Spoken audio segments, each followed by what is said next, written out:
C'est rando pour tout le monde. On va les faire, nos 10 000 pas recommandés pour la santé. Nous allons découvrir maintenant la Thiérache. C'est une région au nord de la France. Elle a reçu en héritage des églises qui résistent au temps et aux ennemis. C'est notre deuxième invitation au voyage.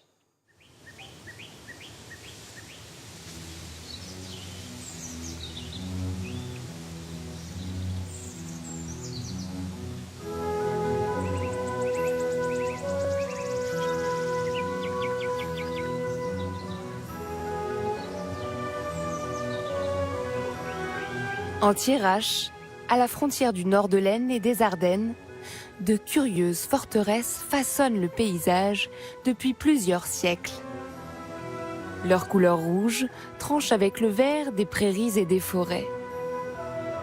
Ce sont les églises fortifiées de la Thiérache. Dans cette région de bocage, on en compte autant que de villages.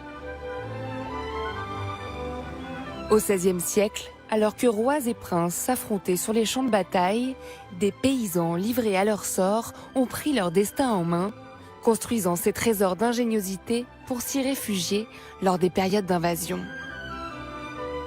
Rien n'aurait été possible si il n'y avait pas eu cet esprit d'entraide. Il faut savoir que c'est l'ensemble de la population qui a construit, qui a transformé l'église pour en faire une véritable forteresse.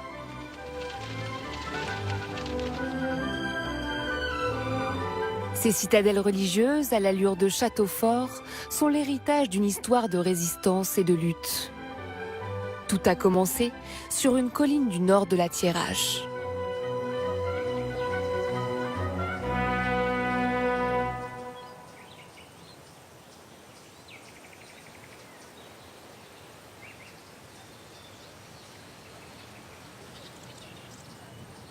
Dans le département de l'Aisne, la ville de Guise offre le visage d'un ancien grand bastion industriel. Mais il y a plus de 1000 ans, une autre histoire s'est écrite ici. Celle des puissants seigneurs de Guise qui ont fait de leur château une redoutable place forte. Son donjon médiéval surplombe encore la ville. C'est un lieu qui est magique, c'est un lieu qui est très vaste, avec des architectures très différentes les unes des autres, avec des couleurs très vives, à la fois le vert de la nature, l'ocre de la brique, des tons plus minéraux avec la pierre du donjon. Et c'est un site qui est très impressionnant. On sent le fil de l'histoire passer entre ses doigts quand on est ici.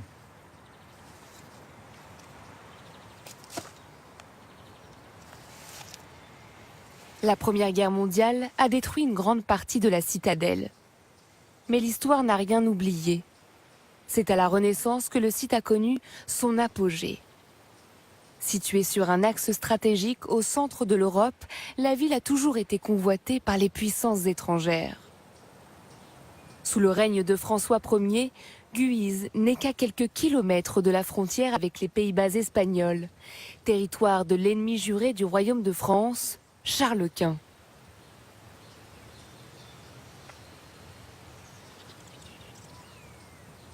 La France est prise en tenaille entre les différents États de Charles Quint.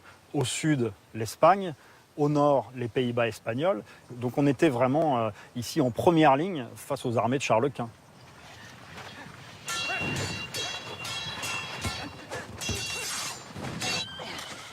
On ne lâchait rien, comme on dirait aujourd'hui, et on se battait rue par rue, maison par maison, escalier par escalier. C'était quelque part de la guérilla urbaine, et on abandonnait les maisons seulement une par une. Évidemment, si on est réduit à abandonner totalement la ville, on va souhaiter venir se réfugier à l'intérieur de la forteresse. Une forteresse imprenable. Les seigneurs de Guise ont équipé le château médiéval des dernières innovations. Pour admirer l'inventivité de ces architectes, il faut se faufiler sous ces remparts.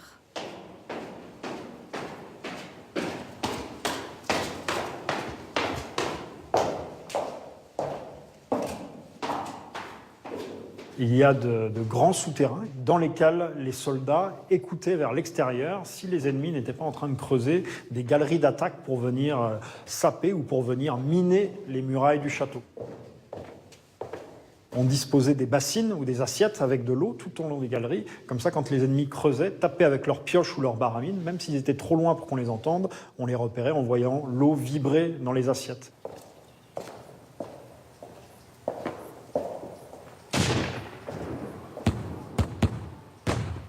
Si les habitants de la ville sont bien protégés, dans la campagne, les paysans sont livrés à eux-mêmes. Sur la route des invasions, leurs récoltes sont pillées, les femmes violées, la Thiérache est dévastée.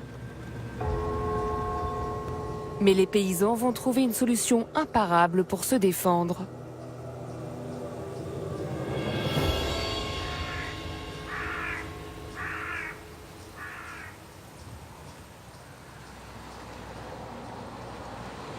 Burel, à 30 km de Guise. Un village qui porte encore les traces d'une vie simple et laborieuse. Entre ces fermettes restaurées se cache une église à l'étrange beauté. Derrière ces murs résonne encore le courage des villageois assiégés. Les populations de ces villages n'avaient pratiquement aucune protection venant de l'extérieur. S'ils voulaient assurer leur protection, c'était eux-mêmes qui devaient l'assurer. Donc il a fallu qu'ils s'organisent, qu'ils prennent la décision de construire un bâtiment qui les protège, qui protège l'ensemble de la population. Et le seul bâtiment construit en dur, suffisamment important pour accueillir l'ensemble de la population, c'est l'église. À l'arrière se dessinent toujours les traces de la première église, en pierre. C'est la seule partie que les habitants ont gardée. Quand il y a 500 ans, il a fallu construire dans l'urgence un abri pour tout le village. On va démolir une partie de l'église, généralement la nef, et là, rien de tel que de donner à ces églises une allure de château fort, avec un donjon, des tourelles, des échauguettes, des bretèches. Des bretèches qui permettent de lancer sur l'ennemi tout ce qu'on a sous la main. Même avec peu de moyens, les petits paysans de Burel ont prouvé qu'ils étaient aussi ingénieux que les grands architectes militaires. On va utiliser la brique. Pourquoi la brique? Parce que nous sommes dans une région de forêt. Le bois est abondant, donc pour faire du feu. Et quant à l'argile, il suffit de creuser dans le sol.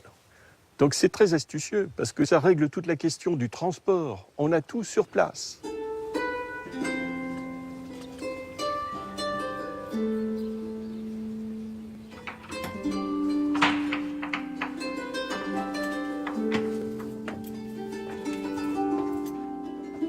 Au premier étage, la grande salle offre un refuge sous la charpente du donjon. Il y avait 200 personnes dans cette seule pièce, ici. Depuis le nourrisson jusqu'au vieillard, en passant par l'estropié, par le malade, le contagieux, tout le monde se réfugiait dans l'église. Mais avec veaux, vaches, cochons couvés, tout ce qu'ils avaient pour assurer leur subsistance.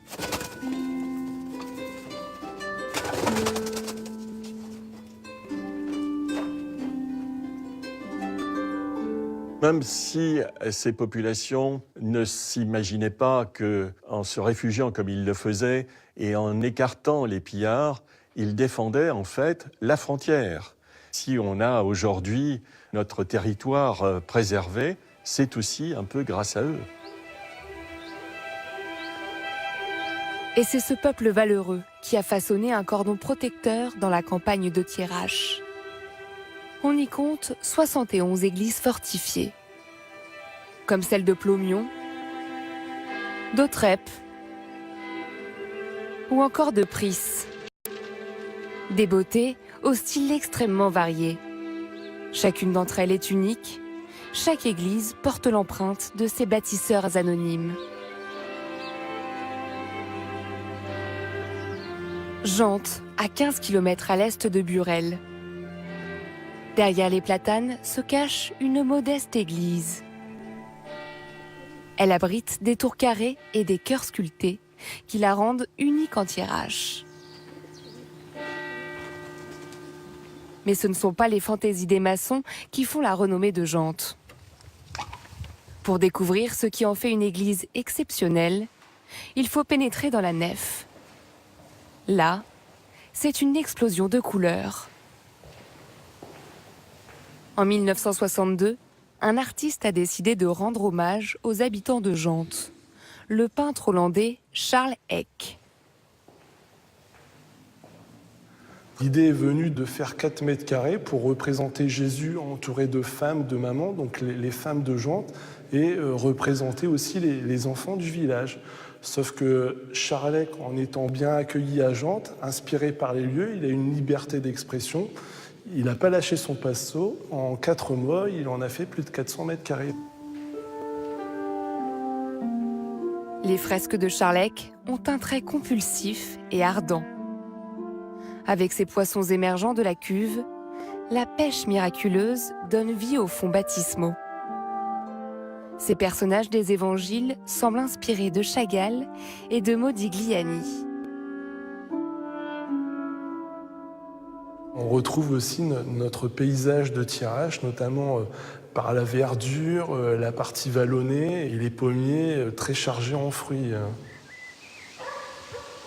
La campagne, sublimée par Charles Eyck, est là, bien vivante, enveloppant les villages de ses prairies et de ses bosquets. Pour y accéder, rien de tel que d'emprunter les petites routes à travers le bocage et de se laisser porter par les parfums des vergers, jusqu'au village de Parfondeval, dans le sud-est de la Thiérache.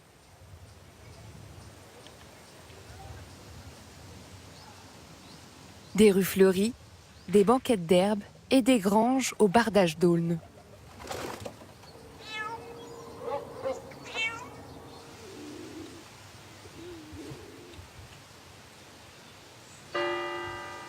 Et une église, Saint-Médard, dont le magnifique portail Renaissance veille encore sur les habitants, comme toutes celles de la Thiérache.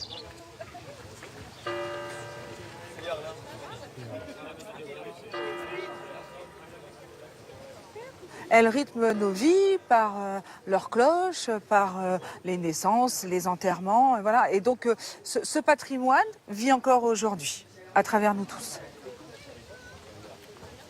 Dans nos villages où on n'est pas nombreux, on a beau être 150, mais on est unis. On fait découvrir nos villages et c'est ça. C'est un lien qu'ont les gens et qu'ils ont toujours eu et c'est une solidarité. Je crois que c'est une valeur qu'ils ont transmise entre toutes ces années, d'être ensemble et de se retrouver à un même lieu pour se protéger. Et je crois que c'est une force. En préservant leur citadelle héroïque, les habitants sont aujourd'hui les héritiers des petits paysans qui, il y a 500 ans, ont pris leur destin en main.